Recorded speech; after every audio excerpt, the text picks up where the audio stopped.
For decades, she was America's picture of polished poise, the sharp-tongued, perfectly proper Miss Jane Hathaway on the Beverly Hillbillies. But behind that refined exterior, Nancy Culp lived a life far more layered, courageous, and surprising than most fans ever imagined, including a quiet, deeply personal connection with the legendary comedian Red Fox that few knew about at the time. Born Nancy Jane Culp on August 28, 1921, in Harrisburg, Pennsylvania, she was raised with discipline, intellect, and ambition. Long before Hollywood found her, she earned a journalism degree from what is now Florida State University and later a master's in English and French from the University of Miami. She worked as a newspaper writer and in MGM's publicity department, studying the machinery of fame from the inside. Then World War II changed everything. Nancy put her career on hold and joined the United States Naval Reserve, serving as a lieutenant junior grade, a rare distinction for women of her era. That sense of service and steel would define her for life. When she transitioned to acting in the 1950s, casting directors quickly noticed her towering frame, precise diction, and razor-dry wit. Small film roles led to television appearances, but it was the Beverly Hillbillies that made her immortal. As Jane Hathaway, she delivered impeccable timing, subtle longing, and elegant physical comedy.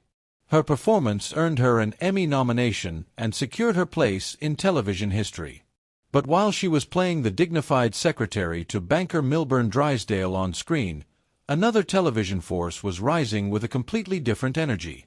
Red Fox, the electrifying star of Sanford and Son, was bold, brash, and forged in the raw comedy clubs of the Chitlin circuit. On paper, Nancy Culp and Red Fox made no sense. She was measured, intellectual, and intensely private. He was outrageous, unfiltered, and larger than life. Yet behind closed doors, they reportedly shared something unexpected: long conversations, sharp humor, and a mutual respect that transcended image. In an era when interracial relationships were still met with scrutiny and backlash, discretion wasn't just preference, it was protection. Both guarded their personal lives fiercely. Nancy rarely spoke about romance after her 1961 divorce, and Fox was navigating a turbulent public persona of his own. What they shared, whether fleeting or profound, appears to have been built on intellect and understanding rather than spectacle.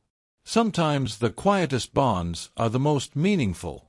Nancy's life, however, extended far beyond Hollywood whispers. In the 1980s, she ran for Congress in Pennsylvania as a Democrat, advocating for education and environmental reform. Though she lost the race, her courage to step into politics revealed the depth of her convictions. She later taught drama at Juniata College, mentoring young performers with the same discipline she once brought to the Navy and the soundstage. Her final years in Palm Springs were devoted to philanthropy, supporting animal rescue, local theater, and disability advocacy.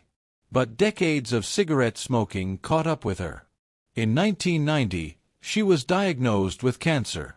She faced chemotherapy with the same quiet strength that had defined her life, but the disease progressed quickly.